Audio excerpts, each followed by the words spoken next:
영화평론가 안치홍과 함께 하시겠습니다.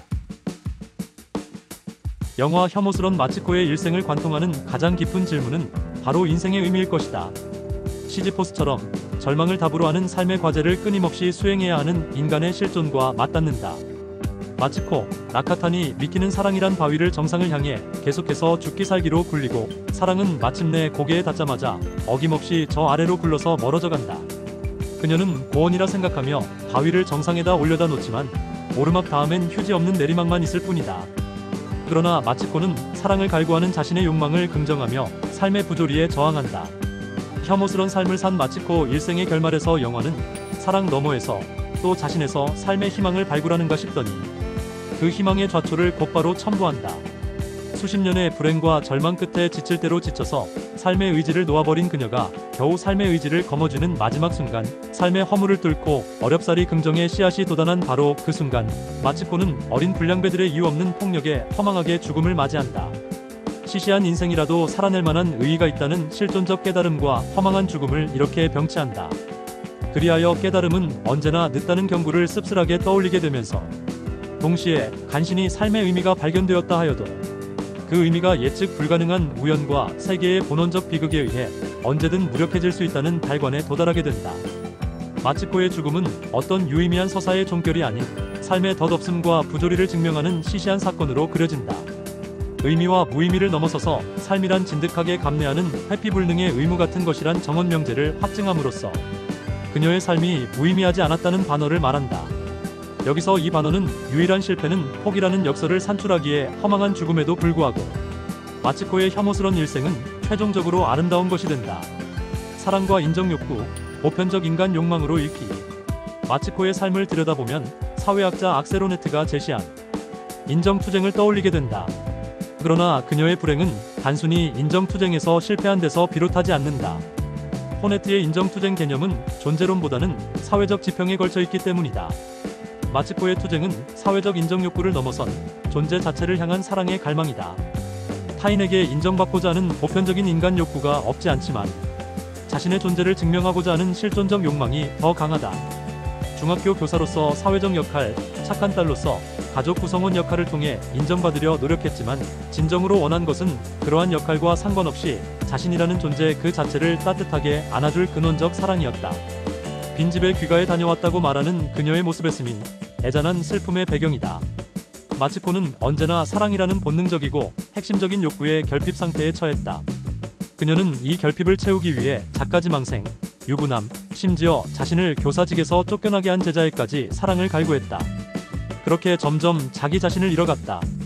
사랑은 주고받는 관계이며 본원적으로는 주는 행위를 통해 완성되는 것이지만 마치코의 사랑은 받기만을 갈망한다. 얼핏 주는 외양을 취하지만 주는 게 아니라 착취당할 뿐이었다. 그녀는 자신의 존재를 확인하기 위해 자신의 존엄이 아니라 타인의 사랑이 필요했고 그 결과 자신의 삶을 온전히 타인의 시선과 관계에 의존하게 된다. 마치코의 삶이 현대인이 겪는 존재론적 외로움과 결핍을 보편적인 언어로 말하고 있다는 뜻이다. 그녀의 사랑이 비로소 특별해지는 것은 야쿠자가 된 제자 류를 위해 목숨을 포함해 모든 것을 내어놓고 그를 위해 인생을 걸지만 기다림 끝에 철저하게 배신당하는 전 과정을 통해서다. 그 지점에서 마치코의 사랑학은 완성되고 긴 번데기 시기에 들어가지만 마침내 나비가 돼 자신을 위해 날아오른다. 그 비상이 짧았기에 관객에게 안타깝고 아름답다는 잔영을 남긴다. 페미니스트에게 불편한 영화. 마치코의 삶은 가부장제 사회가 여성에게 강요하는 여성상의 비극을 고발한다. 그녀는 사랑받는 여자가 되기 위해 자신을 희생하고 자신의 목소리를 내기보다 타인의 요구에 순응하며 남성의 시선 속에서만 자신의 존재 가치를 찾으려 든다. 이 과정에서 그녀는 끊임없이 자신의 정체성을 잃어가고 삶 전반을 착취당하는 극단적 모습을 드러낸다. 영화가 이 비참한 삶을 그려내는 방식을 두고 비극을 미화한다거나 고통에 둔감하다는 식의 비판이 있을 수 있겠지만 다른 한편으로는 화려하고 그로테스크한 연출이 오히려 마치코의 삶의 비참을 더 부각한다는 반론이 가능하다. 후자의 반론은 의도와 무관하게 실현된 리얼리즘이란 얘기다. 이 영화의 정신분석학을 들이대는 건 상투적이지만 영화 제작에 반영되었을 것이기에 유효하다. 마치코의 반복적인 사랑 실패는 어린 시절 아버지로부터 사랑받지 못한 결핍에서 비롯된 강박적 삶으로 보이기도 한다. 엘렉트라 콤플렉스 관점은 마치코의 행동에 관한 이해의 지평이 된다. 마츠코는 병약한 여동생에게만 관심을 쏟는 아버지의 사랑을 얻기 위해 과장된 표정이나 익살스러운 행동을 반복한다. 아버지의 사랑을 쟁취하려는 무의식적인 기도로 아버지의 관심을 독점한 여동생과의 경쟁에서 유발된 행동으로 해석된다. 충족되지 않은 이 결핍은 성인이 된 이후 그녀의 삶과 사랑에 영향을 미쳐 마츠코는 자신의 삶을 파멸로 이끄는 남성들에게서 끊임없이 아버지의 빈자리를 찾으려 한다. 마츠코는 나카시마 테츠야 감독의 의도와 무관하게 고전 비극이나 신화의 인물을 현대적으로 재해석한 인물로 보이기도 한다. 그렇다면 그녀의 삶은 고독한 현대인의 개인적 실패를 넘어 보편적 인간의 근원적 욕망과 신화의 비극적 구조를 담은 그릇이 된다. 나아가 신성. 마츠코의 삶에서 가장 기이하면서 깊은 울림을 주는 것은 혐오스런 그녀에서 신성을 발견한 대목이다. 마츠코가 완결판 사랑을 쏟은 대상인 영화 속의 류는 그녀의 무조건적이고 헌신적인 사랑을 보며 그녀를 신이라고 말한다. 그녀가 다른 사람을 위해 끝없이 희생하고 배신과 폭력 속에서도 또다시 사랑을 찾아 나서는 인간적으로는 더없이 바보스러운 모습을 표현한 말이다. 마츠코의 사랑은, 특히 류에 대한 사랑은 대가를 바라지 않는 어떤 조건도 달지 않은 형태이다. 이 사랑은 기독교의 신을 포함해 인간이 신에게 기대하는 신성과 맞닿는다. 인간이 보기에 가장 바보스러운 사랑이 신의 사랑이라는 이야기가 설득력이 있을까? 그렇다면 신도 자신 존재의 뼈마디가 시려서 누군가를 사랑하지 않으면 존재할 수 없어서 인간을 사랑한 것일까? 마츠코의 신성은 당연히 전지전능한 신에게서 발견될 수 없는 유형으로 그렇기에 더 특별한 의미를 지닌다. 신이 높은 곳에서 내려와 인간을 사랑했다면 마츠코 또한 가장 낮은 곳으로 기꺼이 추락했기에 예수가 보인 것과 같은 인간적이면서 더없이 신성한 모습을 그녀에게서 상상하는 게 비약은 아니다. 영화에서 말한 마츠코의 신성은 고통과 결핍을 통해 얻어낸 인간적인 미덕을 표현하는 수사법이다. 가여움과 안타까움 속에서 발견되는 연약하지만 가장 아름다운 형태의 사랑은 거룩함과는 거리가 멀지만 그래서 더 신성을 떠올리게 된다.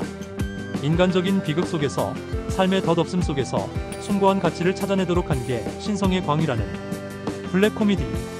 나카시마 테츠야 감독은 영화는 엔터테인먼트다라는 일념으로 주인공 마츠코의 비참한 인생을 화사하고 튀는 뮤지컬 풍으로 연출했다.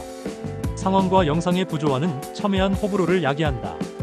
더불어 마츠코의 불행을 더욱 두드러지게 만드는 극적 효과를 거둔 게 사실이다.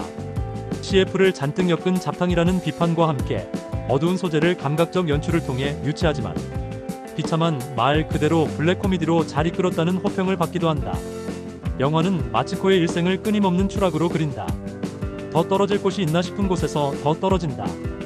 추락의 원인으로 사랑이 제시될 수밖에 없는데 그 사랑엔 가족에 또한 포함되어야 한다. 이 영화는 나카시마 테츠야 감독의 작품 세계에서 자주 발견되는 학대받거나 방치된 자식과 부모, 단절된 가족이라는 주제를 남녀 간의 사랑과 맞물려 심도 있게 다룬다. 마츠코의 비극적인 삶을 따라가는 조카 슈에이타의 시점은 관객을 대변하는 중요한 서사적 장치이다. 그는 마츠코의 시시한 인생을 대하는 태도를 혐오해서 동감과 이해로 바꾸는데 핵심적으로 기능한다. 겉으론 혐오스럽고 시시하게만 보였던 한 인물의 삶이 실은 얼마나 숭고한 사랑의 투쟁이었는지를 깨닫게 만드는 화자의 역할이다.